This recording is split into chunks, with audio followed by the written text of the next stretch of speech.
Mtazamaji, ilikuwa ni siku, hatimaye wiki, masaa na hatimaye siku yenyewe imefika. Ni siku ya kongamano kubwa kabisa hapa KIA katika uwanja wa Olmeriri, na tayari mtumishi wa Mungu ameingia kwa kishindo siku ya kwanza katika viwanja hivi. Bwana Yesu asifiwe mtumishi. Amina, Yesu asifiwe. Amina mtumishi, kwa mara ya kwanza tuko nje ya mkoa wa Arusha kufanya kongamano kubwa hili la kihistoria Januari hii. Una jambo gani la kuambia Watanzania, na siku tatu hizi watu watarajie nini?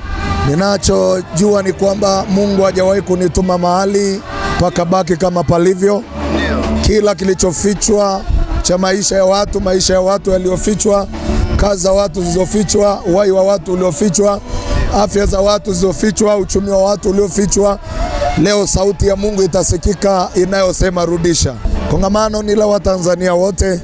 Ni kwamba Mungu amechagua mwaka huu tuwe katika ardhi ya Kilimanjaro kwa siku tatu, yani leo, kesho Alhamisi, na hitimisho itakuwa ni siku ya Ijumaa. Moto wa Kristo utawaka na kila mmoja atafunguliwa.